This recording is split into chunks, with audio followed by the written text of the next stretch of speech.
ना बात करते हैं हम लोग अमाइंस चैप्टर का जो पार्ट बचा हुआ है। दो रिएक्शन बची हुई है।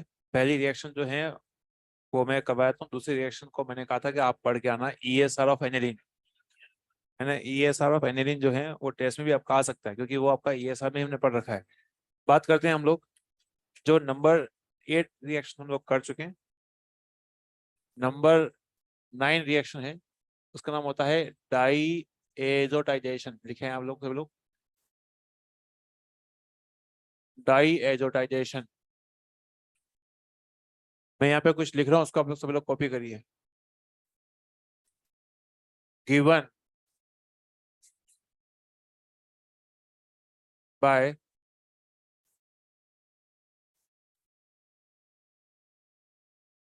Aromatic primary amine. ये रिएक्शन हमेशा एरोमेटिक प्राइमरी अमाइन देते हैं, ठीक है। क्या होता है इसे देख लेते हैं। सब लोग कॉपी करिए इसको एक बार। एरोमेटिक अमाइन की रिएक्शन होती है NaNO2 प्लस HCl से, और यहाँ पर टेम्परेचर जो होगा 273 से 278 केल्विन रहेगा। तो यहाँ पर जो कंपाउंड बनेगा, यहाँ पर कंपाउंड बनेगा ये वाला, इसका नाम होगा BDC, benzene diazonium chloride. Benzene diazonium chloride. ये अनस्टेबल है रूम टेम्परेचर पर, अनस्टेबल एट रूम टेम्परेचर। लेकिन ये रूम टेम्परेचर क्या है, ये 0 से 5 डिग्री सेल्सियस पर काफी स्टेबल है। तो इसको लिखा गया एट लो टेम्परेचर। ये वाटर सोल्यूबल होता है।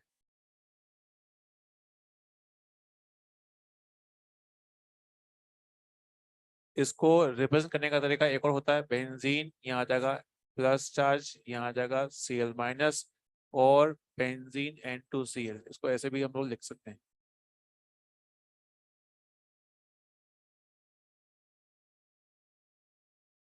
इसको ऐसे भी लिख सकते हैं हम लोग, यहाँ पर N और यहाँ आएगा Cl माइनस, और इसको हम लोग benzene N2 plus Cl minus ऐसे भी लिख सकते हैं।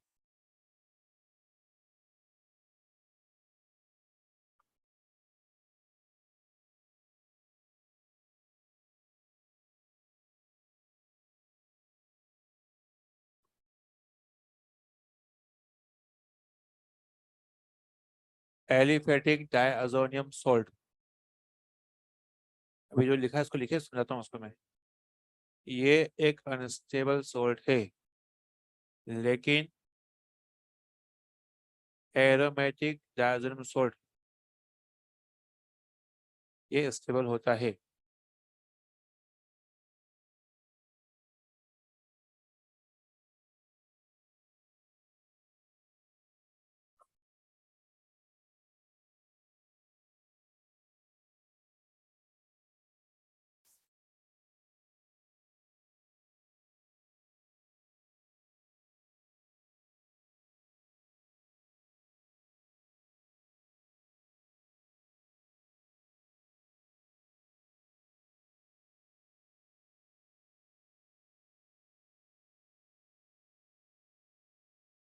ना मैं इसको क्लियर कर दूं आप।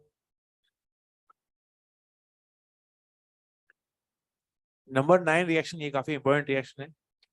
पूरे अमाइन सेप्टर के अंदर 3 रिएक्शन काफी जो है, जिससे पिछले कई सालों से लगातार प्रश्न बने हैं।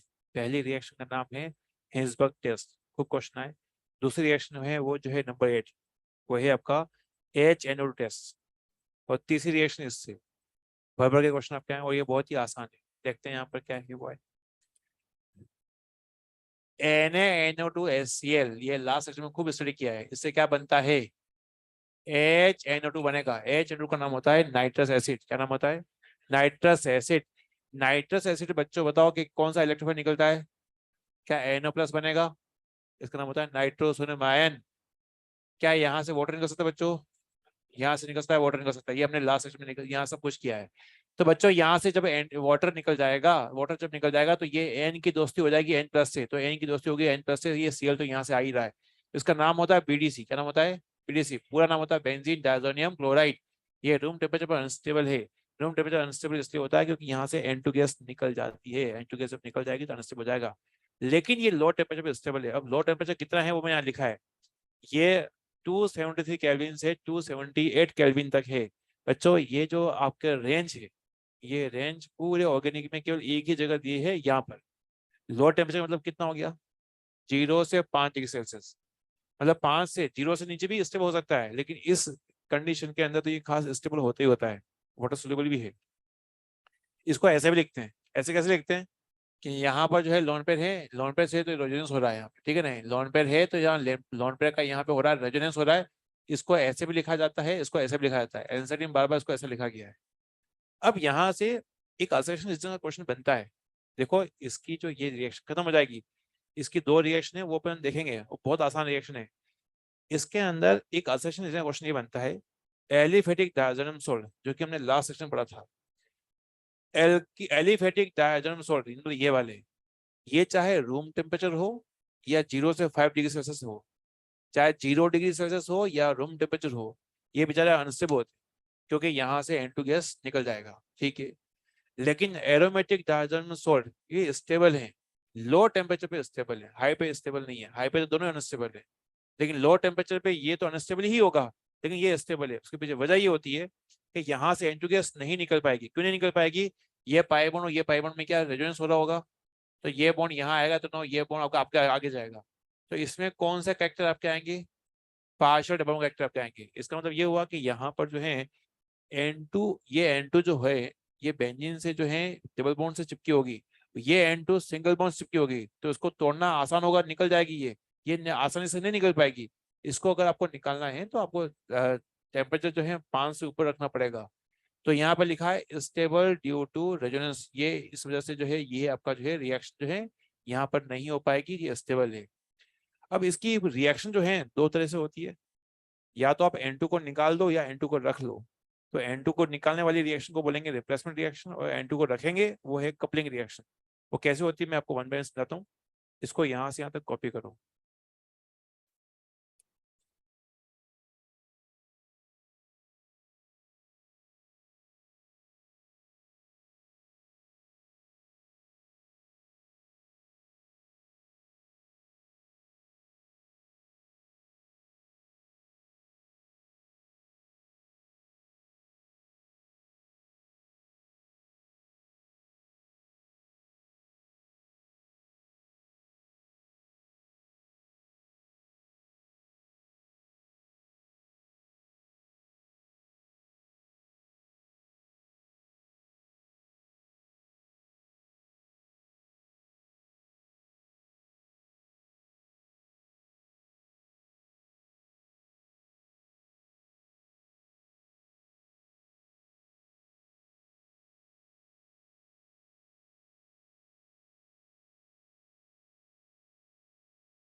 रिप्लेसमेंट रिएक्शन को समझाने के लिए मैं आपको जो है जितनी भी रिएक्शन एनसीईआरटी में गिवन है वो यहाँ पे लिख रहा हूँ, उसको आप लोग लिख सकते हैं, फिर उसके मैं वन बाय वन समझाऊंगा इसको, अगर आपने लिख लिया है तो।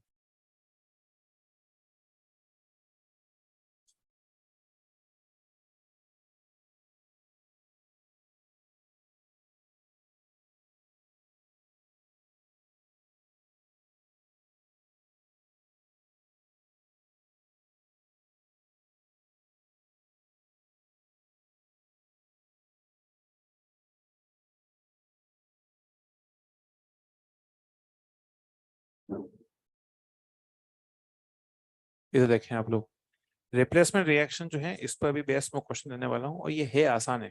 देखते हैं है क्या यहाँ पर। Replacement of N2, replacement of N2 मतलब यहाँ से N2 गैस निकलेगी, N2 गैस निकलेगी, यहाँ पे जगह खाली होगी, यहाँ से यहाँ तक यहाँ जो न्यूक्लियोफाइल होगा वो अटैक करेगा। क्या होगा रिप्लेसमेंट रिएक्शन में? इधर देखो, इधर देखो, N2 गैस निकलेगी यहाँ से, आप 6 डिग्री से, ये 0 से 5 तक स्टेबल है। BDC का फुल फॉर्म क्या है? Benzene diazonium chloride. BDC 5 degree से तक स्टेबल है। ये पूरे आपके ऑर्गेनिक में ये रेंज आपको एक ही जगह देखने मिलेगी, बाकी कहीं रेंज नहीं है 0 से 5 डिग्री सेल्सियस। यहाँ से अगर थोड़ा सा टेम्परेचर बढ़ाएंगे तो ये आपका N2 गैस निकलेगी, जगह खाली हो जाएगी, फिनाइल पर कैटायन बनेगा, और यहाँ से लगा यहाँ तक माइनस पार्ट जो होगा, माइनस पार्ट यहाँ हमला करेगा। देखते हैं यहाँ पर, माइनस पार्ट को ही बोलते हैं हम लोग न्यूक्लियोफाइल। मैं यहाँ पे वन बाय वन सबको समझा रहा हूँ, जितनी बात चीजें चीजें लिखी हुई है एनसीईआरटी में, ध्यान से सुनते रहना है। यहाँ पहली रिएक्शन में कौन किसके पास माइनस चार्ज होगा? क्या क्लोरीन के पास होगा? तो बच्चों यहाँ बनेगा बेंजीन Cl, क्लोरोबेंजीन बनेगा ना। यहाँ बताओ किसके पास होगा? यहाँ बनेगा ब्रोमीन, लिखना मना है, देख लो एक बार, बनेगा ब्रोमोबेंजीन बनेगा। यहाँ क्या बनेगा बताओ? बेंजीन और क्या बनेगा? Cl। अरे भाई प्लस और माइनस ही तो है यहाँ पर ना। यहाँ बताओ किसके पास होगा? Benzene Cl। यहाँ क्या बनेगा? बेंजीन और Br। आसान रिएक्शन है ना। यहाँ क्या बनेगा बताओ? बेंजीन और आयोडीन। अरे हाँ है ना, क्योंकि K प्लस हो गया, I माइनस सब अटैक करेगा। अब यहाँ से यहाँ तक की रिएक्शन को मैं इसको डिटेल में समझा रहा हूँ, तो ध्यान से देखो यह है क्या। आपको दे रखा है पानी, पानी में न्यूक्लियोफिलिक पार्ट कौन सा होता है? क्या OH माइनस होता है? वो OH माइनस नहीं होता, OH डेल नेगेटिव होता है, पार्शियल नेगेटिव होता है। पानी में थोड़ी OH माइनस फुल होता है, नहीं तो बेसिक नहीं हो जाएगा। तो पानी जो होता है वो आपका जो है उसमें डेल नेगेटिव और डेल पॉजिटिव चार्ज होता है। तो यहाँ के लोन पे अटैक करेंगे तो ना यहाँ क्या बनाएगा आपका? फिनाइल OH बनेगा, फिनोल बनेगा। अगर लिखा गया डाइल्यूट H2SO4, डाइल्यूट H2SO4 का मतलब होता है H plus H2O, H plus भी है और H2O भी है, तो ये भी अगेन वही पानी की वाली रिएक्शन है। अगर आप पानी यूज करो, या फिर डाइल्यूट H2SO4 यूज करो, या फिर आप 283 केल्विन, 283 केल्विन का मतलब कितने डिग्री सेल्सियस हो गया? कितना? 10 डिग्री सेल्सियस। आपने बस इसको 10 डिग्री सेल्सियस हल्का सा जो है हीटिंग देनी है, तो उससे क्या होगा? ये N2 गैस निकल जाएगी, निकल जाएगा तो यहाँ से निकलता है पानी, इस रिएक्शन में पानी निकल ही रहा है, H2 निकल रहा है, वही अटैक कर लेगा और अल्टीमेटली यहाँ हमें फिनोल जो है मिल जाएगा। ठीक है, देखते हैं अब ये दो खास रिएक्शन है जो लोग रट्टा मारते हैं, इसको अपन आराम से करते हैं। अच्छा यहाँ पे जो है ये है H3PO2 होना चाहिए, H3PO2। ये H3PO2 का नाम क्या होता है? फॉस्फरस एसिड, इसका एक और नाम होता है फॉस्फेनिक एसिड। फॉस्फेनिक भी होता है, इसका नाम होता है हाइपोफॉस्फरस एसिड। H3PO2 का अपनी ये ख्वाहिश है जिंदगी में कि ये अपने बड़े भाई में चेंज हो जाएगा। इसका बड़ा भाई होता है, इसके जस्ट बड़ा होता है H3PO3। H3PO3 की ये इच्छा होती है कि उससे बड़े भाई H3PO4 में चेंज हो जाए। तो जब बच्चों H3PO2 को अगर आप पानी से रिएक्शन करवाते हो, तो पानी से रिएक्शन करवाते हो तो ना यहाँ से ये ऑक्सीजन जो है यहाँ जाएगा, तो यहाँ क्या बनेगा बताओ? H3PO3 बन जाएगा ना। अब यहाँ से क्या चीज रिलीज होगी? कौन सी गैस रिलीज होगी? H2। अरे है ना H2। H2 के दो टुकड़े हो जाएंगे, एक तो बनेगा H प्लस, एक बनेगा H माइनस। क्या बनेगा? H प्लस और H minus. H plus friendship करेगा Cl माइनस के साथ, तो Cl माइनस का जो से दोस्ती करेगा तो वहां से N2 गैस भी निकल जाएगी क्योंकि सॉल्ट खत्म हो जाएगा। अब यहाँ पे क्या बचा? H minus. क्या H माइनस का न्यूक्लियोफाइल है क्या? वो सीधा अटैक करेगा बेंजीन के ऊपर, तो ना यहाँ बनेगा बेंजीन। क्या बनेगा बच्चों? बेंजीन, ये बनेगा बेंजीन। ठीक, ये काम खत्म। हमने न केवल हमने ये बेंजीन बनाया, बल्कि इसके जो बनेंगे साइड प्रोडक्ट उसको भी हमने समझा। बच्चों ये है एल्कोहल। एल्कोहल का मैंने आपको सिखाया था ऑक्सीडेशन। एल्कोहल का ऑक्सीडेशन जो है होता है, तो हमने कहा था कि इसके अंदर यहाँ से H और यहाँ से H जो है निकल जाएगा। ठीक है, तो बचेगा क्या यहाँ पर बताओ, यहाँ बचेगा आपका H3CH डबल बॉन्ड O। अरे हाँ है ना, हमने ये कर रखा है, एल्कोहल का oxidation PCC PTC Jones agent सब ये हमने कर रखे हैं। ठीक, तो बच्चों इसका होगा ऑक्सीडेशन, तो इसका होने से ये बनेगा, इसका नाम है एसिटाल्डिहाइड। तो यहाँ से कौन सी गैस निकलेगी बताइए, क्या H2 निकलेगा, कितने टुकड़े होंगे इसके, दो, H प्लस और H माइनस। H प्लस की फ्रेंडशिप किससे होगी, Cl माइनस से। जैसे ही HCl बनेगा यहाँ पर, तो उस कंडीशन के अंदर N2 भी निकल जाएगा, तो N2 निकल जाएगा। अब बचा यहाँ पर H माइनस, वो अटैक करेगा तो क्या यहाँ बनेगा बेंजीन, ये बनेगा बेंजीन। बच्चों इसके अंदर इन दोनों का हो रहा है ऑक्सीडेशन, बेंजीन का हो रहा है रिडक्शन, इसलिए एंसरीन लिखा है इसको, ये रिडॉक्स रिएक्शन है। अब बात करते हैं यहाँ पर, इधर इधर लास्ट रिएक्शन समझते हैं बच्चों। HbF4 का नाम होता है, इसका नाम होता है इसके अंदर फ्लोरोबोरिक एसिड। अच्छा बोरिक एसिड का नाम सुना है, BOH का होल थ्राइस है ना, बोरिक एसिड। मोनोबेसिक एसिड या फिर ट्राइबेसिक एसिड, मोनोबेसिक एसिड, ये क्वेश्चन काफी पूछा जाता है। अगर यहाँ पर ऐसा कुछ है, इसका नाम होता है फ्लोरोबोरिक एसिड। बच्चों ये काफी स्टेबल है, क्यों स्टेबल है, क्योंकि बच्चों यहाँ पर बोरोन का ऑक्टेट पूरा है। जनरली बोरोन ऐसे कंपाउंड बहुत से बनाता है जहां पे उसका ऑक्टेट इनकम्प्लीट हो जाता है, BF3 BCl3। तो बोरिक एसिड में फ्लोरोन जो है, बोरोन है, बोरोन की हैसियत 4 बॉन्ड बनाने की है, और उसके पास इसका ऑक्टेट पूरा है, ये स्टेबल है काफी। तो ये स्टेबल है, तो ये रिएक्शन, ये माइनस चार्ज अटैक नहीं करेगा क्योंकि स्टेबल है ये। जब स्टेबल है तो यहाँ पर एक ही चीज फ्री हो जाएगी, वो होगी H+। ये H+ किसके साथ फ्रेंडशिप करेगा, बोलना पड़ेगा, वो है Cl माइनस का, तो HCl निकल जाएगा यहाँ पर। तो ये HCl यहाँ से Cl निकल जाएगा, तो BF4 चुपचाप आके यहाँ बैठ जाएगा। ये BF4 क्यों स्टेबल है, किसका ऑक्टेट पूरा हो रहा है, बोरोन का। अगर इसका ऑक्टेट पूरा नहीं होता तो दिक्कत करती, वो फिर रिएक्शन कर जाता। तो ये स्टेबल सोल्ट है, रूम टेम्परेचर पे स्टेबल है। अगर इसको हम लोग हीट करें, हीट करने पर देखते हैं क्या होता है। हीट करने पर आपको रूम टेम्परेचर से ज्यादा हीट करना पड़ेगा, तो ना BF4 माइनस को अगर आप हीट करोगे तो बताओ क्या बनेगा, बनेगा BF3 बनेगा, और क्या बनेगा F माइनस। अब ये F माइनस ये बन चुका है न्यूक्लियोफाइल, अब ये अटैक करेगा यहाँ बेंजीन पर, तो ना इस कंडीशन के अंदर यहाँ पे बेंजीन और आपका बनेगा फ्लोरोबेंजीन बन जाएगा यहाँ पर। और क्या चीज निकली यहाँ से, यहाँ निकल गया N2 निकल गया, और क्या चीज निकली यहाँ से, निकल गया BF3 निकल गया। अगर आप इसकी जगह NaNO2 लगा दो, ये प्लस माइनस, तो यहाँ पर न्यूक्लियोफिलिक पार्ट ये है, तो वो अटैक कर सकता है, तो ना बेंजीन और यहाँ हो जाएगा NO2, और फिर यहाँ पे आपका NaBF4 जो है आपका अलग से निकल सकता है। तो इस कंडीशन के अंदर ऐसा आपका रहा, यहाँ पे रहा। तो यहाँ से यहाँ तक जो है हम लोगों ने देखा न्यूक्लियोफिलिक पार्ट। एक मिनट रुके आप लोग, पहली रिएक्शन का न्यूक्लियोफिलिक पार्ट बताइए, बोलना पड़ेगा आपको। Cl माइनस यहाँ पर, Br माइनस यहाँ पर, Cl यहाँ पर ना, यहाँ पर Br माइनस, यहाँ पर I माइनस, यहाँ पर OH माइनस, यहाँ पर H माइनस, क्या है H माइनस, यहाँ पर, यहाँ पे H माइनस। ना यहाँ से जो ये तो स्टेबल है, यहाँ हीट करेंगे क्या होगा F माइनस, और यहाँ पे क्या है NO माइनस। तो सब ये न्यूक्लियोफिलिक पार्ट जो होंगे वो N2 को हटाकर बेंजीन पर लग जाएंगे, तो हम बहुत सारे कंपाउंड बना सकते हैं। मैं कुछ क्वेश्चन दे रहा हूँ उसको आप, मैं अभी तो क्वेश्चन थोड़ा एक काम कर, दूसरी और रिएक्शन पढ़ लेते हैं, उसके बाद फिर क्वेश्चन में देता हूँ मिक्स में। पहली तीन जो रिएक्शन है इनका एक नाम है, वो है सैंड मेयर रिएक्शन। मैं इसको लिख रहा हूँ, सभी लोग इसको लिखें, sand mayor reaction. Sand mayor reaction जो होती है वो बेटर यील्ड देती है गेटरमैन से। गेटरमैन जो है वो है बॉटम, जो सेकंड जो रिएक्शन है वो है आपका गेटरमैन रिएक्शन है, उसको मैं लिख रहा हूँ यहाँ पर।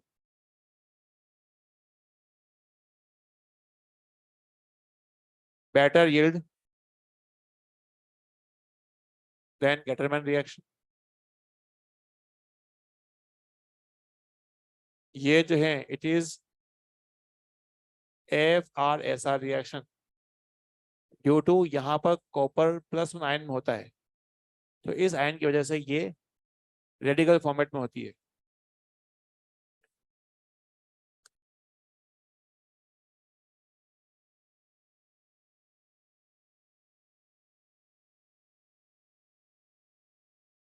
फ्लोरोबेंजीन बनाने वाली रिएक्शन जो थी उसको नाम लिखा गया है, वो है बाल्शमान रिएक्शन।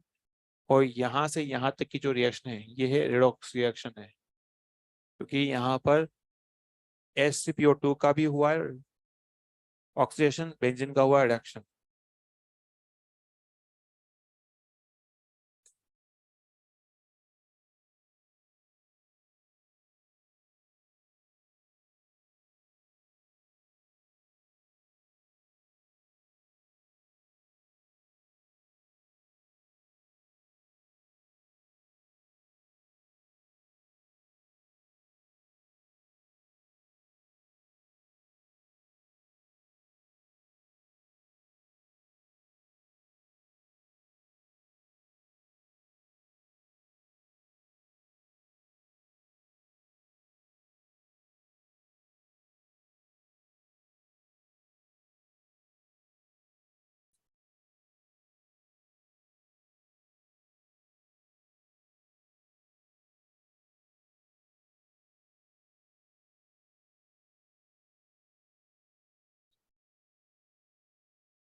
रिप्लेसमेंट रिएक्शन के अंदर हमने बेरी से बहुत सारे कंपाउंड, हेलो कंपाउंड बनाए।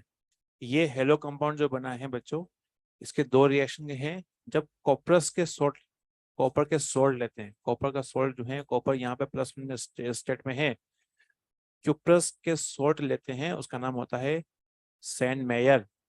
जब हम लोग कॉपर पाउडर लेते हैं, उसका नाम होता है गैटरमैन रिएक्शन। गैटरमैन रिएक्शन पहले भी आई है, पहले आई थी वो एल्डिहाइड के प्रिपरेशन में आई थी, गैटरमैन कोश और गैटरमैन एल्डिहाइड। दूसरी, ये अंतिम बात है, गैटरमैन जो आपके आई है, गैटरमैन ओनली गैटरमैन है। अगर एल्डिहाइड लिख के आता तो गैटरमैन एल्डिहाइड रिएक्शन होती है, और नॉर्मल अगर लिखा हुआ था गैटरमैन रिएक्शन तो इसका जिक्र यहाँ पर है। तो ये ऊपर की जो 5 रिएक्शन है वो एनसीईआरटी ने पहले चैप्टर में भी गिवन है ये। तो इसके एक दो क्वेश्चन जो है अपने चैप्टर 1 में भी थे। यहाँ से बाकी के अंदर हम लोगों ने फिनोल भी बनाया है, बेंजीन भी बनाया है, तो चेन रिएक्शन के अंदर इसको बहुत सी बार यूज कर लिया जाता है।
जो फ्लोरीन बनाया हम लोगों ने वो है बाल-शमीन रिएक्शन है।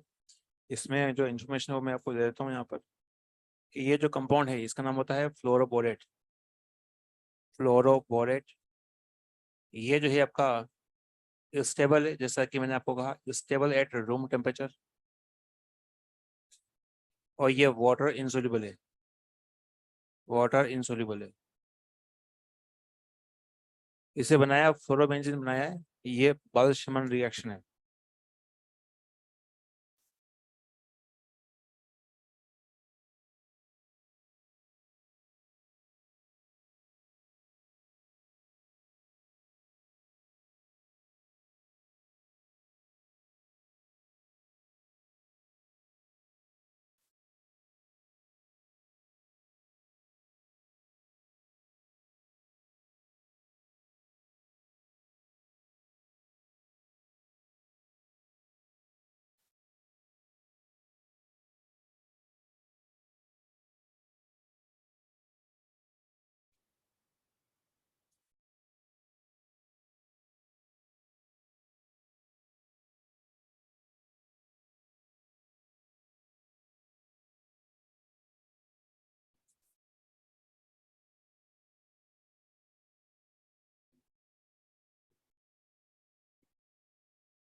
तैयारी कैसी टेस्ट की?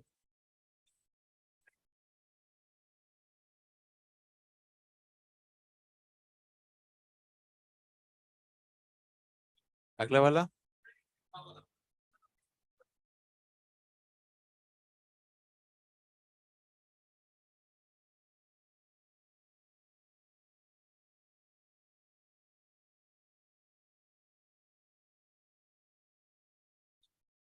अगर कुछ रिएजेंट मिक्स हो रहे हैं तो ये सही चल रही प्रिपरेशन। ऑर्गेनिक की मतलब पहला हर्डल्स यही होता है कि वो रिएजेंट मिक्स हो जाते हैं।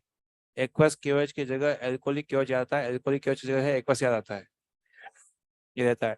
तो सही जा रहा है। अगर किसी को ये प्रॉब्लम नहीं हो रही है तो मतलब वो तैयारी उसकी खत्म है। पढ़ाई करोगे तो ही तो मिक्स होगा, बाकी पढ़ाई नहीं करोगे तो वो फिर चल रहा है मैच उसी की बात करोगे तो फिर तो काम खत्म ही है।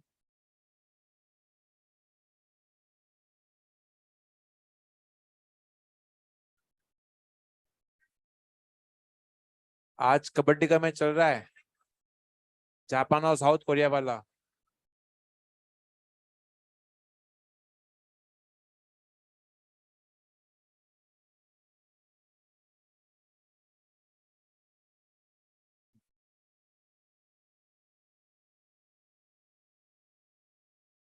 ऑर्गेनिक में नहीं है ऐसा। सर को पूछना।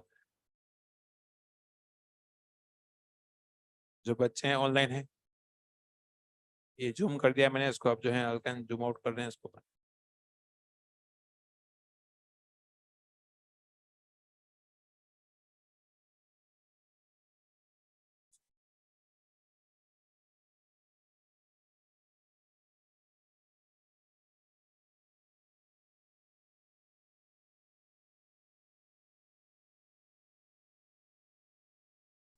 नाउ रिप्लेसमेंट रिएक्शन के बाद आते हैं एक रिएक्शन है कपलिंग रिएक्शन।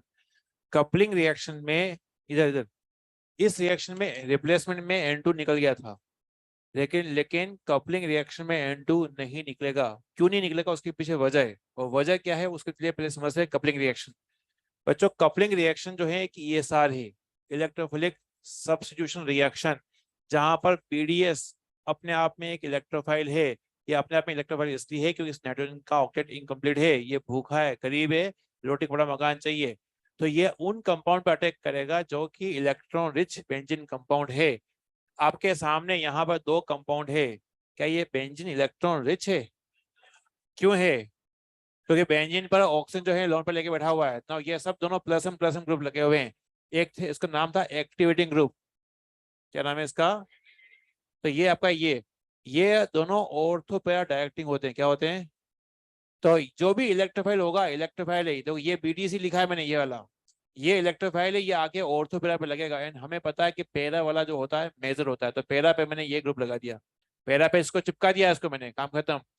अब यहाँ से दो डाउट बनते हैं, वो दोनों बता रहा हूँ मैं आपको। डाउट, पहला डाउट तो ये है कि ये आपका, ये जो डाइस क्यों लिखा हुआ है, ये डाइस क्या है, कलर क्यों लिखा नहीं यहाँ पे? तो बच्चों डाइस का मतलब होता है इंटेंस कलर। आपके कपड़ों को कलर करने के लिए जो कलर आपके आते हैं उसको बोलते हैं डाइस। अरे होली पर अपने एक कच्चा कलर होता है, पक्का कलर होता है ना? होली पे अपन खेलते हैं, कलर खेलते हैं ना, तो पक्का कलर होता है, तो काफी लंबे समय तक हाथ जाता नहीं है। तो जो पक्का कलर होता है वो डाइज जो इंटेंस कलर है। तो इनके जो कलर आपके आते हैं वो इतने इंटेंस कलर आते हैं कि इनका यूज कई बार जो है टेक्सटाइल इंडस्ट्री में कपड़ों को कलर करने में यूज किया गया है। तो इसके इंटेंस कलर आपके आते हैं, पहली चीज। दूसरी बात, इसलिए लिखा गया डाइस लिखा गया है। दूसरी खास चीज ये, जैसा कि मैंने आपको कहा कि बीडीसी की दो ही रिएक्शन है, एक तो है आपका रिप्लेसमेंट रिएक्शन जहां से एन टू गैस निकल जाती है, और यहाँ पे एन टू गैस नहीं निकलती है, एन टू गैस यहाँ पे रिएक्शन पार्टिसिपेट करती है। तो डाउट यह था कि ऐसा क्या किया कि आपने यहाँ पर जो है इसके अंदर कि एन टू गैस नहीं निकली है। तो उसके अंदर हमने क्या किया है, अगर मैं रिएक्शन का पीएच न्यूट्रल कर दूं, अगर मैं रिएक्शन का पीएच न्यूट्रल कर दूं तो न्यूट्रल पीएच पर ये टेंडेंसी होती है कि एन टू गैस नहीं निकलती है। अगर एसिडिक पीएच हो, बेसिक पीएच हो, तो एन टू गैस निकल जाती है। तो यहाँ पे डाउट आगे ना आता है कि एक तरफ तो मैं कह रहा हूँ कि न्यूट्रल करना का पड़ेगा पीएच, लेकिन यहाँ पीएच तो ये आपका जो है बेसिक है और ये स्लाइड सा एसिडिक है। तो उसके पीछे वजह ये कि यहाँ पर सबस्ट्रेट क्या है, फिनॉल। फिनॉल क्या होता है, एसिडिक होता है। तो ये एसिड हो गया, तो मैंने पीएच हल्का सा बेसिक कर लिया। तो बताओ यहाँ पे पीएच क्या हो जाएगा ओवरऑल, क्या हो जाएगा, न्यूट्रल। और न्यूट्रल पीएच पर एन टू गैस नहीं निकल सकती है। नाउ ये है एनिलीन। एनिलीन जो होता है वो बेसिक होता है, क्या होता है, बेसिक। तो मैंने पीएच क्या रखा, स्लाइटली बेसिक। स्लाइटली एसिड रखा है, बेसिक रखा है, एसिडिक रखा हुआ है। ये एसिडिक पीएच है और ये आपका जो है बेसिक आपका मैच इसका पीएच रहता है। तो ये दोनों आपस में करेंगे, फ्यूज करेंगे, तो क्या बनाएंगे, न्यूट्रल। न्यूट्रल कंडीशन पे ये एन टू गैस नहीं निकलेगी। तो ये रिएक्शन जो है पीएच डिपेंड करती है, किस पर डिपेंड करती है, पीएच पर। ना ये टेस्ट तो आपको याद रखना है कि यहाँ पर, अच्छा इसमें एक खास चीज है, ये कलर याद रखने पड़ेंगे। कलर कलर जो है काफी इंपॉर्टेंट है, कलर जो डाइस बनती है याद करने के लिए। ऑक्सीजन जहाँ आता है वहां पे ऑरेंज कलर आपका था, याद रखने के लिए, नथिंग बोथ दैट। ना ये जो लिखा हुआ है बीटा नेफ्थोल, देखते हैं बीटा नेफ्थोल का एसिड। मैं आपको बस ध्यान, कलर ध्यान रखना है। कलर कैसे ध्यान रखोगे तो बताता हूँ। कलर बीटा नेफ्थोल का एसिड होता है ऐसा, ये आपका OH है। इसमें कौन सा क्या आया है, OH। एसिडिक है बेसिक, ये एसिडिक है, तो पीएच क्या रखा अपन ने, तो क्या मीडियम सारा कुछ न्यूट्रल हो जाएगा। ठीक है। अब इस पर रिएक्शन होगी तो इसका भी ऑरेंज कलर आपका है, रेड ऑरेंज कलर आपका आया है। ऑरेंज कलर आया है मतलब यहाँ पे आपका ऑक्सीजन है। तो समझ आपको आ रहा है। तो ये कलर इसमें ध्यान रखना है। बाकी ये रिएक्शन जो है आपकी आती है लास्ट सेक्शन में, मैंने आपको दे रखा है। ये रिएक्शन खत्म हो चुकी है। नंबर 11 रिएक्शन में आपसे पूछ रहा हूँ, क्या अपने ESR पढ़ के आए हो आप, या फिर सूखे आ रखे हो? ESR ऑफ एनिलीन मैं क्वेश्चन दे रहा हूँ, उसको निपटाइए आप लोग। नहीं आएगा तो एटलीस्ट कम से कम करने की एक्टिंग करो कि हाँ हमें आ रहा है। और फिर भी नहीं आता है तो आप बस 5-10 मिनट का इंतजार करो, मैं वैसे लिख ही दूंगा। तो तुरंत उसको चेप देना आप, लिखो उसको।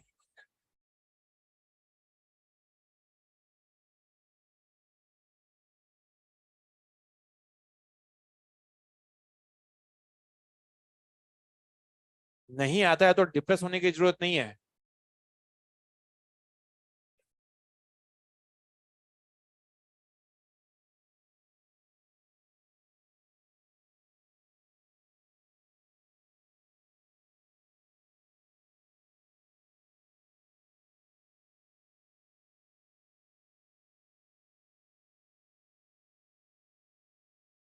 ESR ऑफ एनिलीन, जब पानीपत का तीसरा युद्ध चल रहा था तो हम लोग हाइड्रोकार्बन पढ़ रहे थे। उस समय हम लोगों ने ESR पढ़ा था। क्या आपको अभी तक याद है? कितनी जबरदस्त आपकी मेमोरी है। क्या खा रहे हो?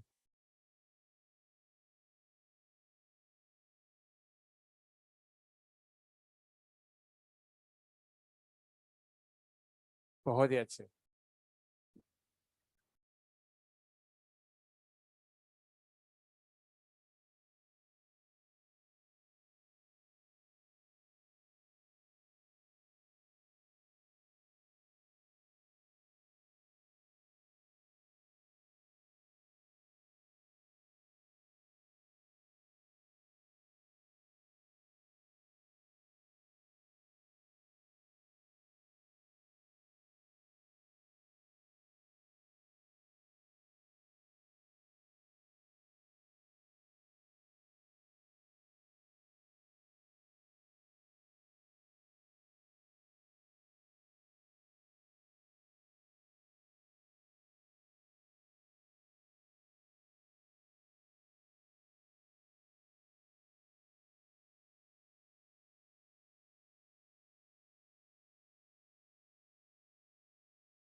बात ना करें, लिखें इसको।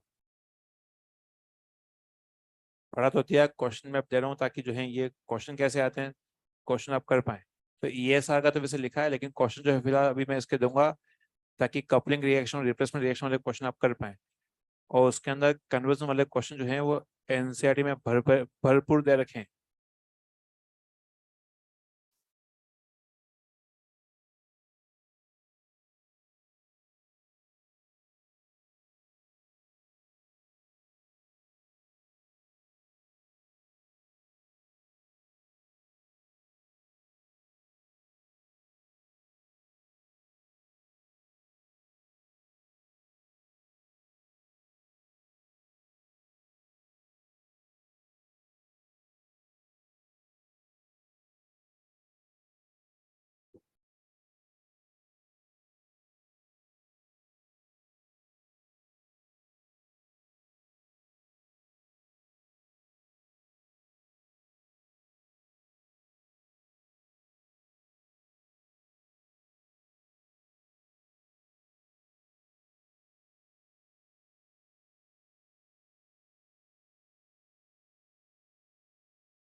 जी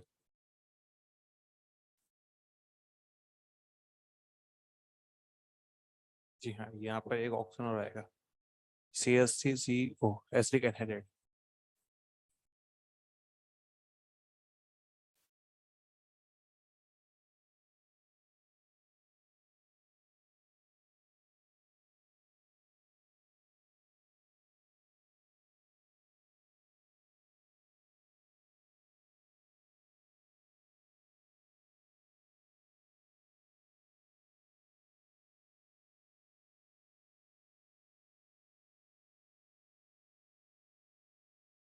क्वेश्चन आते हैं ये, इधर आओ, इधर आओ, इधर आओ।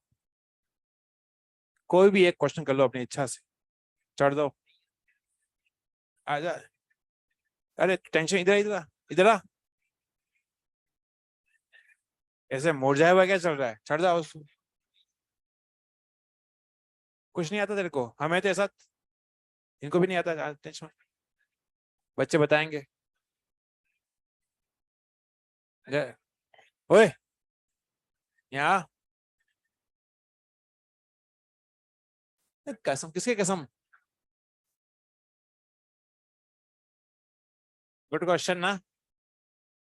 आओ यहाँ पर, कैमरे में आओ ना, क्या दिक्कत आ रही है? कैमरे में आओगे सिर, कोई भी रिएक्शन आप कर सकते हो। इस पे आइए,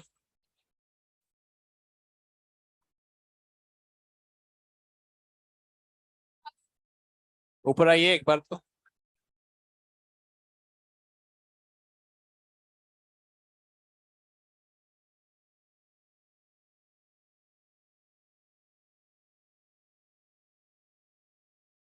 खड़े हो जाओ।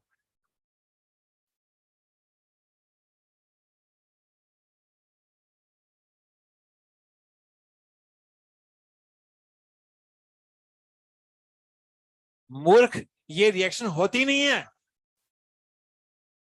तू सरदार के चक्कर में आ गया। ये सबसे आसान रिएक्शन थी, ये रिएक्शन होती नहीं है। लाला को आपने भेजा कि जाओ लाला तुम खचा करके आओ, लाला हो गया बिजी। ये था लुइस बेस, ये था लुइस एसिड, ये था।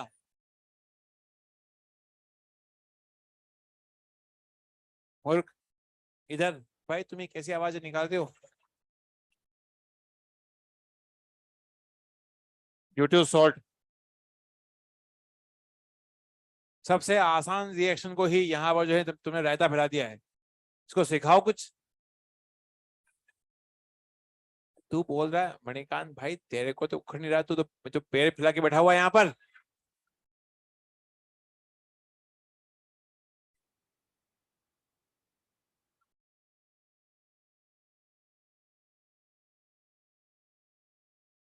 आप अपने कॉपी के पन्ने पलट के देखिए, कहाँ पर किस खोपचे में लिखा है आपने ये।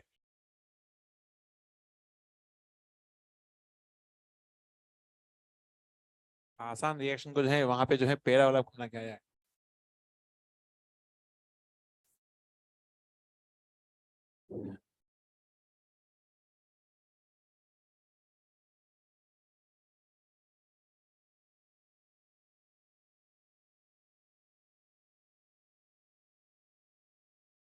इन दोनों के अंदर यहाँ पर ये था शक्तिमान।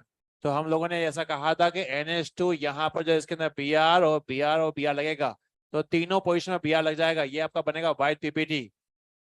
ये आप लोगों को पता था, बस इस पर हल्का सा टिप पे नहीं आ रहा था। Very good factor. ना इसके अंदर शक्तिमान की शक्ति हमने कम करी, इसकी कम करी थी। तो शक्तिमान की शक्ति हमने कम करी थी, तो नाउ यहाँ पर बनेगा NH, नाउ CO, ये बनेगा CH3। इसका नाम था एसिटानिलाइट। एसिटानिलाइट नाम था इसका। अब यहाँ पर जो है तीनों पोजीशन पे नहीं लगा कि शक्तिमान की शक्ति कम हो चुकी है। तो नाउ इसमें यहाँ पर केवल ऑर्थो पैरा पर रिएक्शन होगी।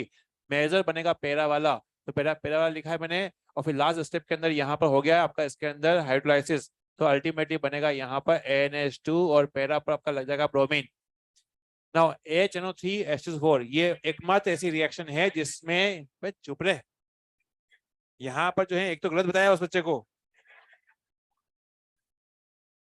उसको लगा कि सबसे इंटेलिजेंट ये बच्चा है और वो चढ़ गया सूली पे। इस रिएक्शन में ये एकमात्र ऐसी रिएक्शन इसमें ऑर्थो पैरा मेटा तीनों बनते हैं। ये आपका 2% बनता है, यहाँ पे आपका 15% बनता है, ये बनता है 47% बनता है। मेटा इसलिए बनता है क्योंकि यहाँ बनता है एंजिलिनियम आयन। कसम भगवान की, मैंने पढ़ा रखा है आप लोगों को। ना देखते हैं यहाँ पर इसके अंदर आपका NHCOCO3 यहाँ बनेगा आपका यहाँ पर, और ना यहाँ पर आएगा बेंजीन। ठीक है, यहाँ पर अब यहाँ पर आगे पैरा पर जो का पैरा पर लगेगा नाइट्रो ग्रुप। तो ना यहाँ पे लिखा हमने नाइट्रो ग्रुप, यहाँ पे आया नाइट्रो ग्रुप। ठीक है, और फिर लास्ट में करवाएंगे हाइड्रोलाइसिस, तो ये पर पूरा जो है यहाँ पर लग जाएगा NH2 group. Para nitro compound बना यहाँ पर। इसके अंदर यहाँ पर जो है बनता है ज्यूटेरायंस बनता है, तो इसी के अंदर मैंने इसको लिखता हूँ ज्यूटेरायंस, ताकि आपको ये बात समझ में आए कि यहाँ पे कहीं लिखा था ये। क्या आपको आ रहे थे ये? मना मना करना ही नहीं है, बोला हाँ आ रहे थे। हाँ, और ये बस टिप पे आने वाले थे, गले तक तो आ ही गए थे। लिखें इसको।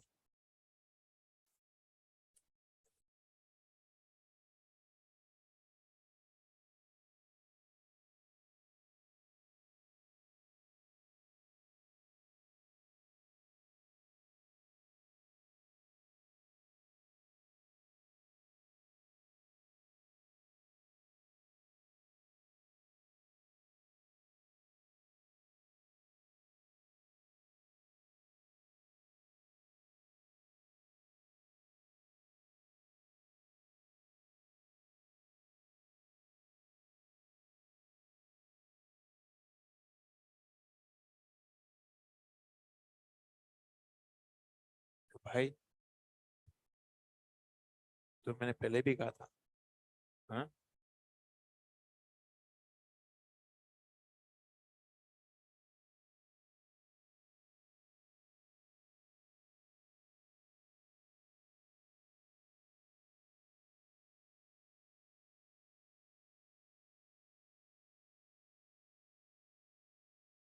क्वेश्चन दे रहा हूँ, क्वेश्चन आउट करें।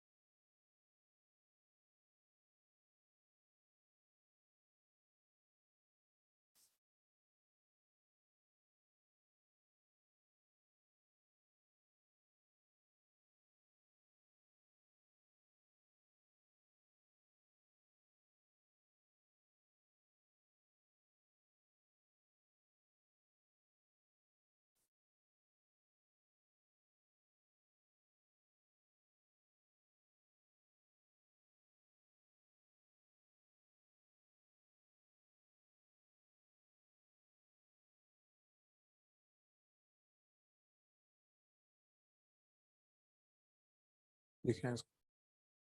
क्वेश्चन को कर रहे हैं आपसे, वो लिख लिया आपने, चेप दिया उसको। क्वेश्चन करें आप लोग।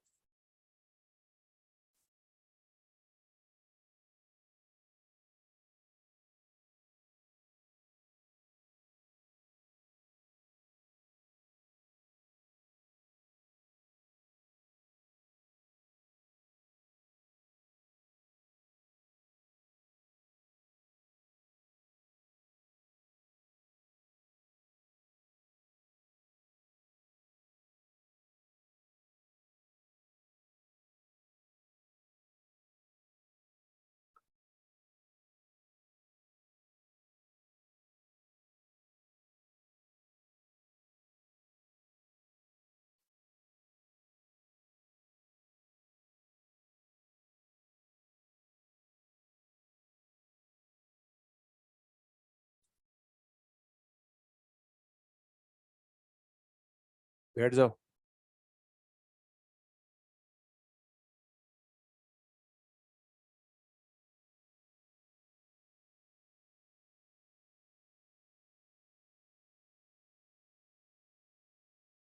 ठीक है।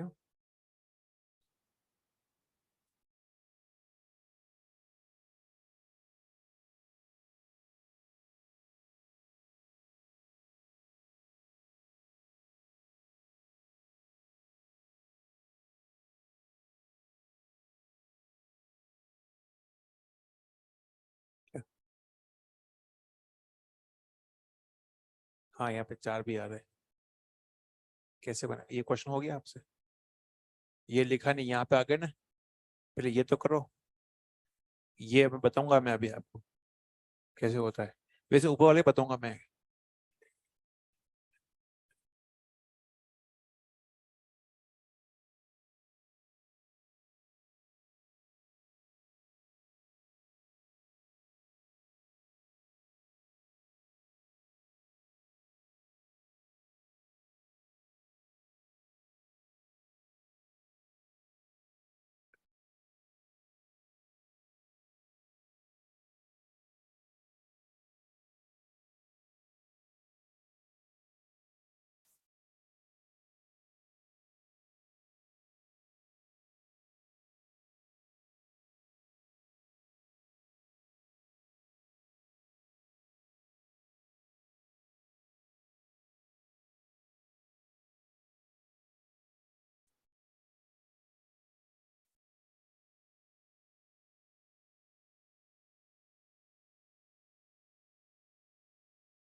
ना पहला तो ये क्वेश्चन जो दे रखा है इधर, ये बच्चों ये जो स्टेप है ये रिडक्शन का है। इसमें नाइट्रोबेंजीन से बनेगा एनिलीन बनेगा। क्या बनेगा? एनिलीन। ये रिएजेंट किसका था? Diazotisation. बोलो आप लोग। टाइजेशन। ये रेंज दे देखिए 0 से 5 डिग्री सेल्सियस, ये हमेशा डाई एजोटेशन की कैरेक्टरिस्टिक रेंज है। ना इसमें जो बनेगा कंपाउंड इसका नाम क्या होगा? बीडीसी। बोलिए। बीडीसी। ना ये अपने उस पूरे मैकेनिज्म का लास्ट पार्ट चल रहा है ये।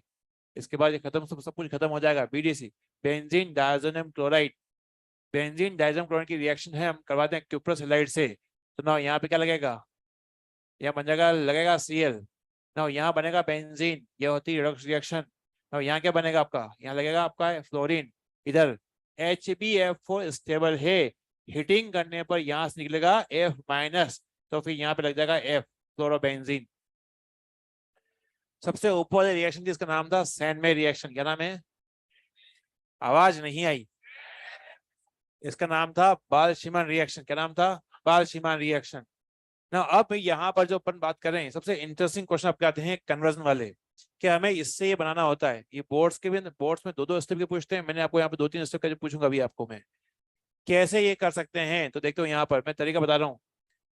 आप इसकी रिएक्शन पहले करवा दो, मैं इसको इससे कर रहा हूँ ताकि आपको थोड़ा सा क्लियर हो कि इसकी रिएक्शन का आप क्या इसको कभी ऐसा बना सकते हो, इस पे NH2 लगाकर यहाँ पर इसके अंदर ना यहाँ पर ब्रोमीन लगा सकते हो।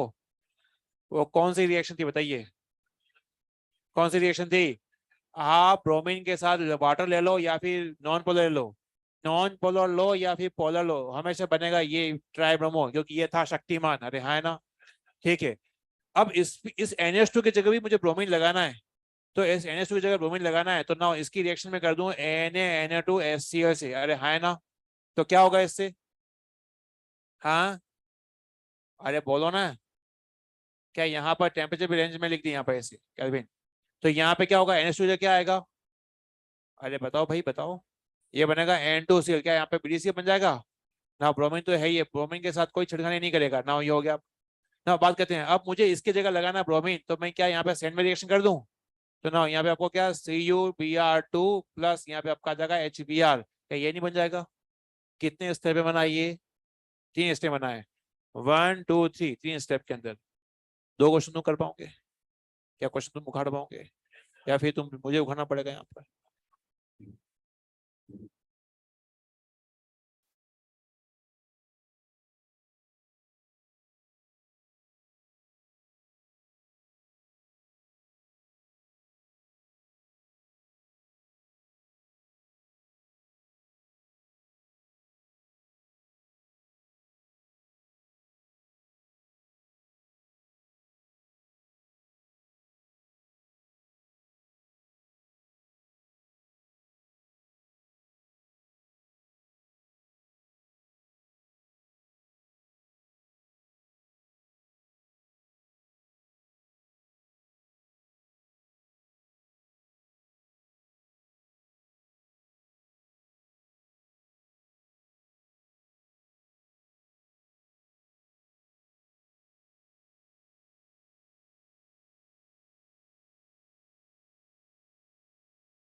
फर्स्ट कन्वर्जन तो हमने कर लिया, सेकंड कन्वर्जन कर पाएंगे?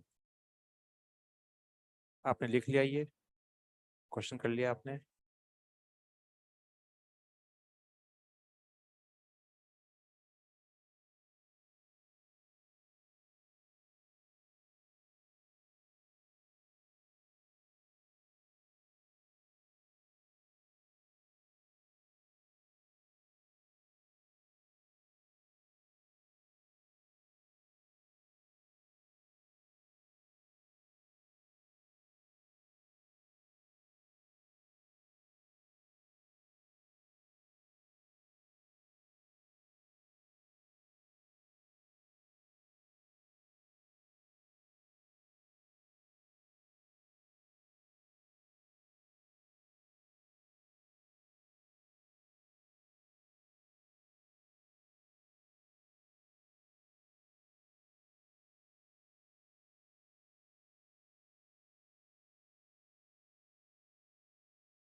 इसके अंदर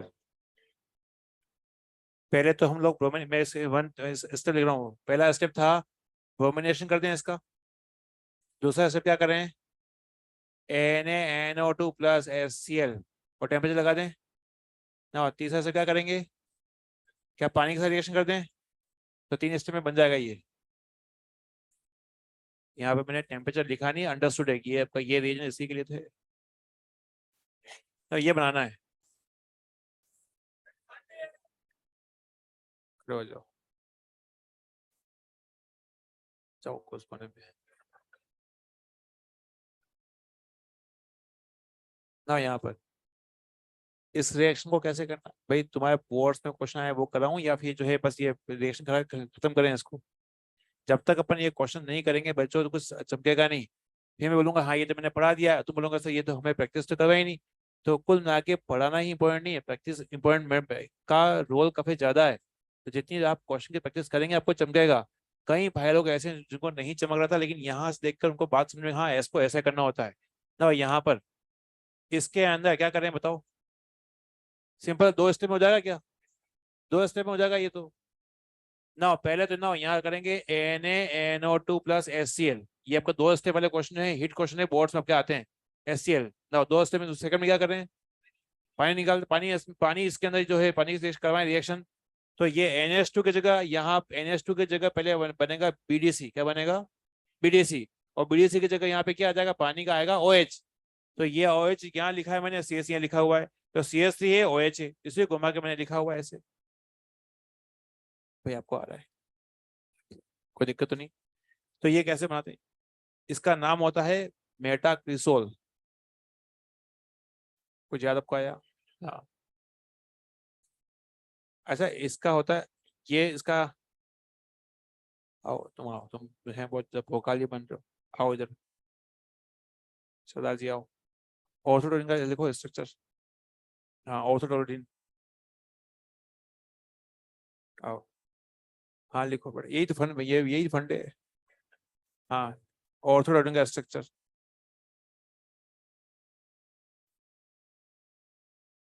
सब बड़ा बनाते भाई।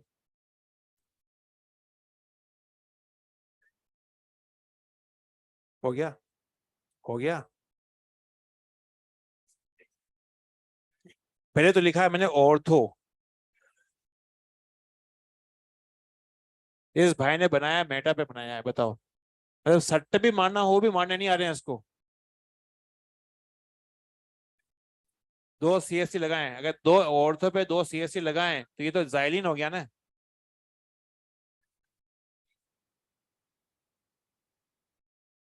ये आपके अमाइन चैप्टर में उसके अंदर दे रखा है, मॉलिक्यूल के नाम दे रखे हैं हर चैप्टर से पहले जो है आपका IUPAC को डिस्कस किया गया है। तो ऑर्थो टॉलरेंस जो होता है बच्चों वो ऐसा होता है।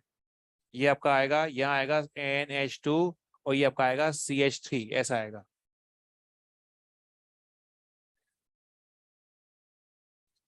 बड़े तुम कॉन्फिडेंस, जितने जोड़ में तुम घूमते हो ऐसा कुछ है नहीं।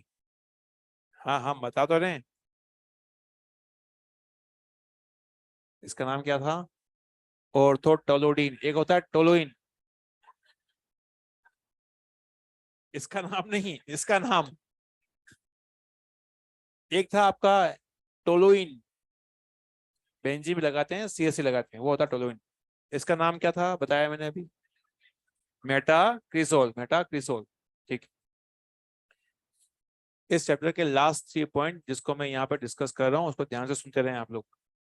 पहला, ये कौन से डिग्री का अमाइन है, ये अच्छा ये कौन सा फंक्शन ग्रुप है, ये अमाइड है, क्या है, 1 डिग्री अमाइड या 2 डिग्री अमाइड।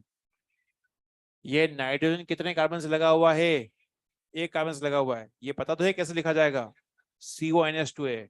ये 1 डिग्री अमाइड, ये 2 डिग्री अमाइड, ये 3 डिग्री अमाइड। बच्चों ये जो है इसके लिए हम बात ही कर रहे हैं कि बॉइलिंग पॉइंट पूछ ले, या पूछ ले मेल्टिंग पॉइंट पूछ ले, या पूछ ले सोल्युबिलिटी पूछ ले, इन तीनों का ऑर्डर सेम ही रहेगा। मतलब 1 डिग्री का ज्यादा होगा कंपेयर टू, फिर आपका 1 degree amide than 2 degree amide. ऐसा क्यों, तो यहाँ पे हमने कहा due to H bonding. H bonding से ये सारे क्वेश्चन सोल्व हो जाएंगे।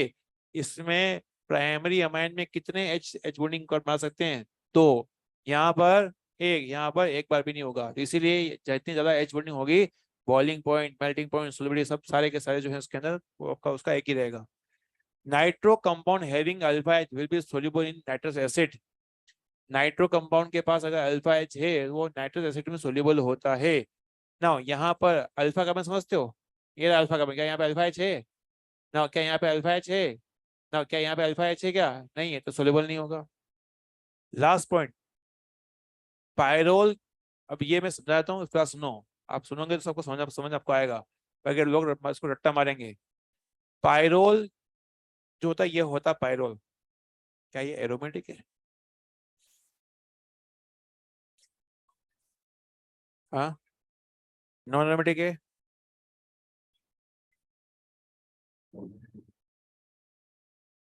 ये एरोमेटिक है। नाइट्रोजन के पास तुम्हारा वो तुम्हारा फूफा लगता है, तुम्हें लोन पेयर बना बना के देगा। यहाँ पे लोन पेयर होते हैं, सब भूल भुला गए, ये एरोमेटिक है। तुम्हें याद तो था, लेकिन वो तुम्हारे टिप्स पे नहीं आ रहा था।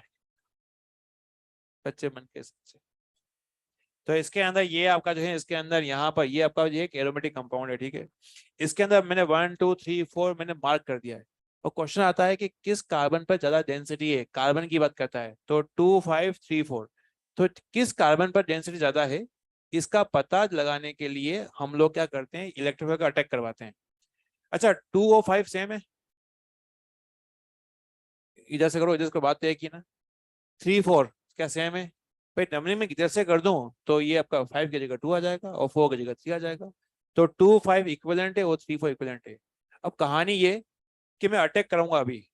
अगर अटैक मान लो मैं कराता हूँ 2 5 पे कराता हूँ अटैक, अगर मैं 2 या फिर 5 पे कराता हूँ, तो इससे बनने वाला कैटायन स्टेबल होगा। तो यहाँ पर हम मानेंगे डेंसिटी ज्यादा होगी। अगर मैं रिएक्शन 3 4 पे कराता हूँ, मैं अगर 3 4 पे अटैक करवाता हूँ और बनने वाला स्पीशीज स्टेबल है, तो मैं बोलूंगा 3 4 पे अटैक हो रहा है, मतलब यहाँ पर डेंसिटी ज्यादा होगी। इसको जैसे चेक करते हैं, ठीक। बात करते हैं, इलेक्ट्रोफाइल का अटैक हो रहा है 2 या फिर 5 पर, तो मैं किसी एक जगह अटैक करके देख रहा हूँ। तो ना मैंने यहाँ पे क्या किया, इलेक्ट्रोफाइल को अटैक करवा दिया यहाँ पर, ठीक है। बॉन्ड तोड़ दिया। बताओ कैटायन कहाँ बनेगा, ऊपर या नीचे?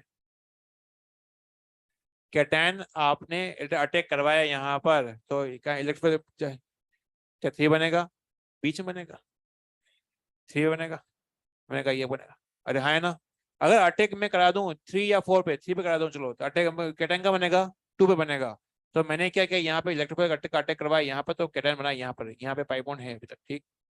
तो मैंने यहाँ पे क्या किया है, इसको ऐसा बना दिया, ठीक। अब जरा ध्यान से सुनना हुआ क्या है। बच्चों यहाँ पर देखते हैं, इसमें एक लोन पेयर भी है। ये लोन पेयर, अब ये कैटायन की देख रहा हूँ स्टेबिलिटी।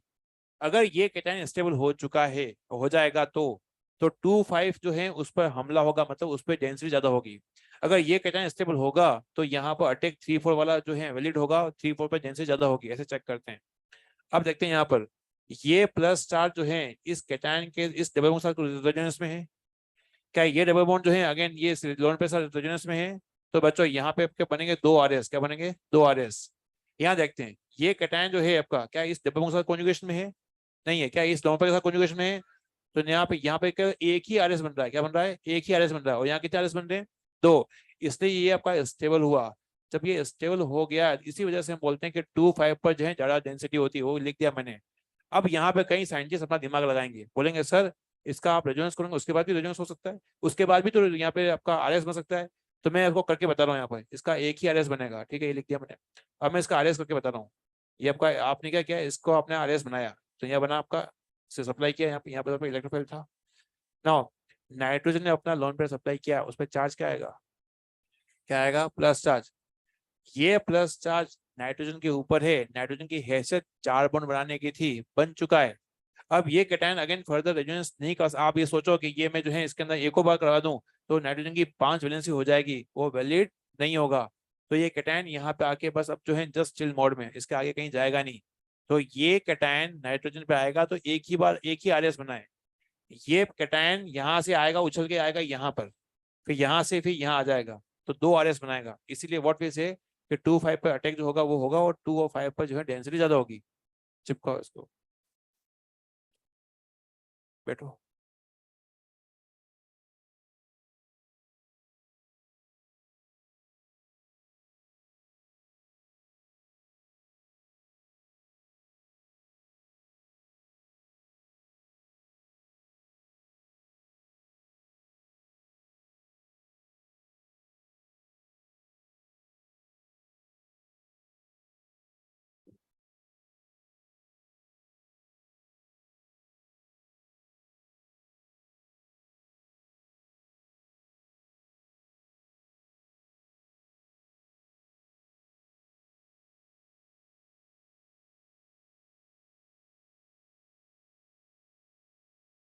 वाइन चैप्टर धूम धड़ाके से खत्म हो चुका है। इसके क्वेश्चन आप लोग आप मॉडल से पूरा कर सकते हैं। एक्सरसाइज चैप्टर 1, 2 और 3 जितने भी लेफ्ट क्वेश्चन है उसको आप लोग अटेम्प्ट करें और पूछें। कल के लेक्चर में बायोमोलिकुल्स हम लोग पढ़ेंगे, बायोमोलिकुल्स पढ़ेंगे, लेकिन अभी मैं कुछ बातें बायोमोलिकुल्स को बता देता हूँ ताकि कल पढ़ने में आसानी हो। जी हाँ, हाँ बोलिए। अरे क्या हुआ, इसको बोलो, कुछ बोल नहीं रहे हो।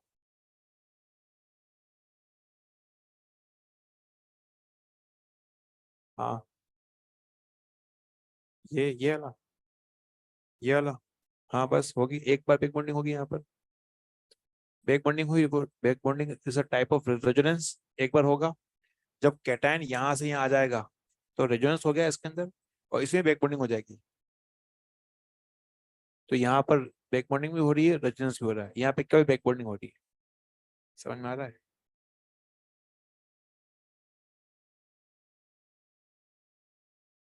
इधर मैं जो लिख रहा हूँ ये, इसको आप फिलहाल हाइड्रोकार्बन में एक चीज मैं समझाना चाहता हूँ, उसको लिखने की जरूरत नहीं है। हम लोग जब भी हम लोग मिलेंगे तो पीपीटी आपको मैं दूंगा, तो उसके अंदर सब कुछ जो है लिखा हुआ है।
बात ना करें। 0 पॉइंट लिख लिया आप लोगों ने।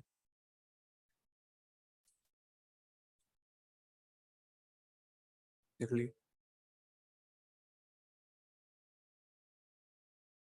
पायरोल में अगर ये फंडा नहीं आता तो याद रखो कि पायरोल में 2 और 5 पर इलेक्ट्रॉन डेंसिटी ज्यादा होती है, तो वहीं पे होती है ईएसआर। ईएसआर का मतलब होता है इलेक्ट्रोफाइल कहाँ पे हमला करेगा। तो यहाँ तक ठीक है। बायोमोलिकुल्स के अंदर कुछ जो बातें हम लोग भी करने वाले हैं, उसमें से पहली बात आती है कि बायोमोलिकुल्स में एक शब्द आता है कार्बोहाइड्रेट। वैसे ये अगेन कल रिपीट होगा, तो मैं जो बता रहा हूँ वो कल तक याद रखना। परसों पहले भूल जाओ, कोई टेंशन की बात नहीं है, कल तक याद रखना है। कार्बोहाइड्रेट जो होते हैं उनमें एक से ज्यादा ओएच होते हैं, और उसमें कायरल सेंटर भी होगा, और साथ साथ वहां पे एल्डिहाइड कीटोन भी होगा। तीन चीजें, खास चीजें हैं कार्बोहाइड्रेट होने के लिए। पहला है कंपाउंड पॉलीहाइड्रोक्सी होना चाहिए, कंपाउंड में कायरल सेंटर होना चाहिए, और कंपाउंड के अंदर एल्डिहाइड या कीटो ग्रुप होना चाहिए। कितनी कंडीशन है, कौन कौन सी? पॉलीहाइड्रिक्स होना चाहिए, कायरल सेंटर होना चाहिए, और एल्डिहाइड कीटोन होना चाहिए। आपने सुना था ग्लाइसोल, ग्लाइसोल में कितने हो जाते हैं? क्या तीनों हो जाते हैं? अरे हाँ, है ना। O H, O H, O H. क्या ये पॉलीहाइड्रोक्सी कंपाउंड है? क्या ये कार्बोहाइड्रेट हो सकता है? क्यों नहीं हो सकता है? इसमें पॉलीहाइड्रोक्सी तो है ये इसमें कायरल सेंटर भी है, कायरल सेंटर भी नहीं है इसके अंदर, और नहीं है एल्डिहाइड कीटोन है। तो इस कंडीशन के अंदर ये कंपाउंड जो है आपका वो कार्बोहाइड्रेट में नहीं आएगा। ठीक। अब यहाँ पर देखते हैं, यहाँ पर ये कंपाउंड इधर, इसमें कितने OH हैं? 2 हैं। भांग के गोटे खा के आ रखे हो तुम लोग। यहाँ पे दिख रहा है ये OH, ये OH और ये OH, 3 OH दिख रहे हैं क्या? 2 OH है। ये OH नहीं दिख रहा है क्या? और ऐसा डायग्राम हमने बना रखा, अभी मैं और पूछूंगा आइसोमेरिज्म का, तो है अभी तुम जो है यहाँ पे बिल्कुल जो है रायता फैला दोगे। पॉलीहाइड्रोक्सी है, कितने कायरल सेंटर हैं? क्या 2 कायरल सेंटर हैं यहाँ पर? क्या यहाँ पे एल्डिहाइड है? तो ये कंपाउंड जो होगा कार्बोहाइड्रेट होगा। क्या होगा? कार्बोहाइड्रेट। तुम अपने जो है टांगों को थोड़ा सा सही समझ। बायोमोलिकुल्स के अंदर जो कार्बोहाइड्रेट हैं, ये पहली बात, ये कार्बोहाइड्रेट है पहली चीज।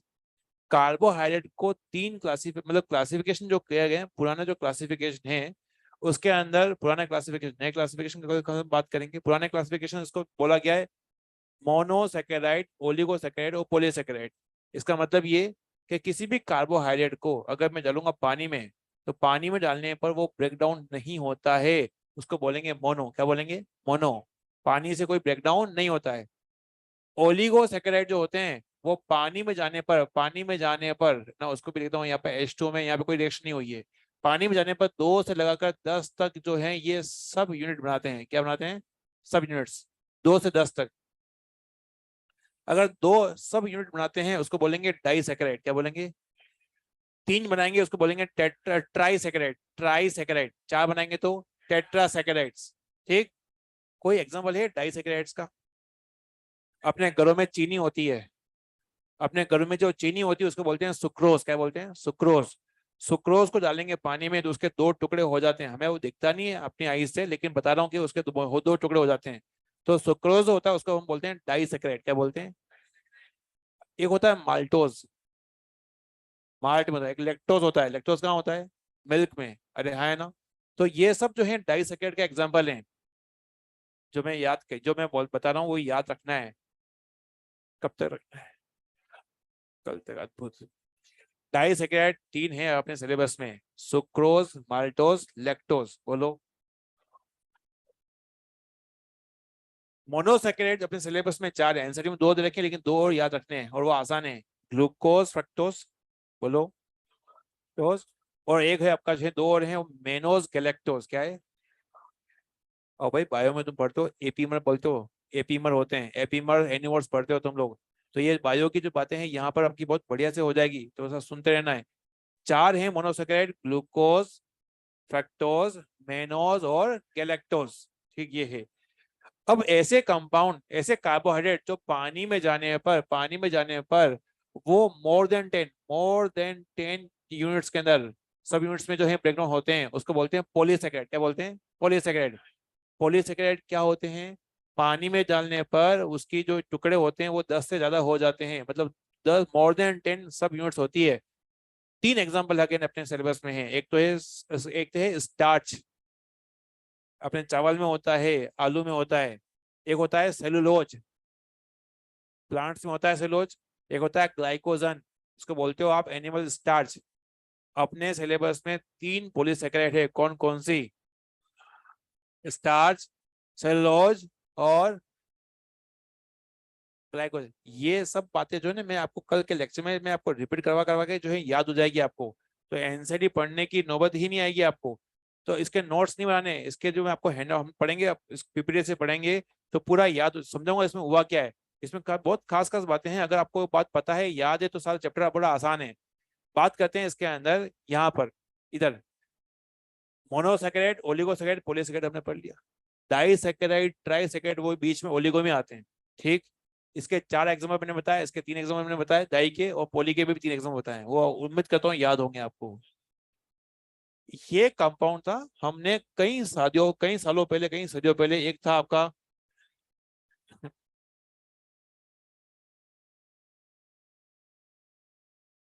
बस मेरे मुंह से हल्का सा निकला गलत।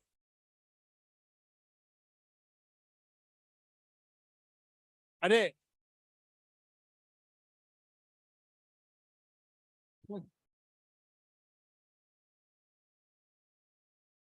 चल, हो गया।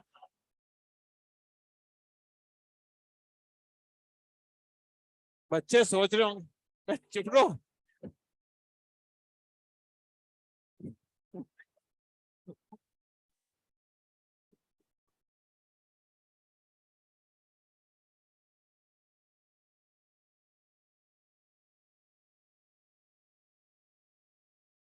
बहुत ही बढ़िया। हो गया। चलिए। शांत है, शांत।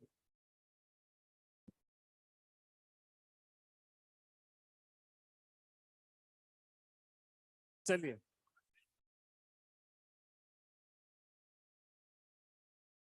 जो बच्चे ऑनलाइन हैं यहाँ पर जो है काफी नॉइस कर रहे हैं बच्चे। अबे हो गया मूर्खों, मान जाओ अब।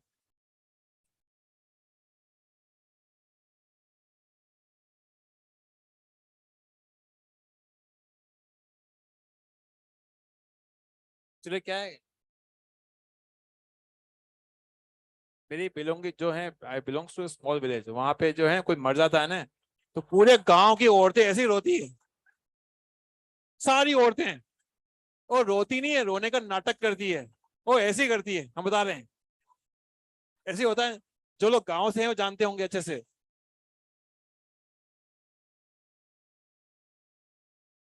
चलिए आते हैं, एक था डीएल कॉन्फ़िगरेशन। डीएल कॉन्फ़िगरेशन में ये बताइए क्या होगा। डीएल कॉन्फ़िगरेशन के अंदर बॉटम कायरा सेंटर को हम लोग देखते हैं। अरे हाय ना, कब हमने पढ़ा था इसको, आइसोमेरिज्म कब पढ़ा था हम लोगों ने, बहुत ही बड़े। तो OH जो है, OH जो है अगर अगर राइट हैंड साइड में है तो इसको हम बोलेंगे डी, क्या बोलेंगे, डी। अगर ये बॉटम कायरा सेंटर में OH इस तरफ होता है उसको क्या बोलते हैं हम लोग, एल। डी एल और ये आपका स्मॉल डी स्मॉल एल में कोई रिलेशन है क्या, कोई रिलेशन नहीं। ये सारी कहानी और ये सारी कहानी सारी अलग अलग है। डीएल तो हम लोग देख के बता सकते हैं, लेकिन capital small D small L, small D small L हम देख के नहीं बता सकते हैं, ये होता है एक्सपेरिमेंटल। उसी समय हम लोगों ने पढ़ा थ्रियोस एरिथ्रियोस, थ्रियो और एरिथ्रियो, ये कंपाउंड क्या होगा, क्या होगा, थ्रियो कैसे होगा। दोनों कायरल सेंटर पर ये दोनों ग्रुप अलग अलग अपोजिट में हैं तो ये इसको बोलेंगे थ्रियो, क्या बोलेंगे, थ्रियो। अगर ये दोनों OH सेम साइड होंगे तो क्या बोलेंगे उसको, एरिथ्रो। ये आपको पता था, बस टिप पे नहीं आ पा रहा था, आपको बिल्कुल याद था, हाँ ही बोलना है। वो चिल्ला रहा है, मुंह फाड़ के चिल्ला रहा है, पता नहीं क्यों चिल्ला रहा है। आज के लिए इतना ही, थैंक यू सो मच।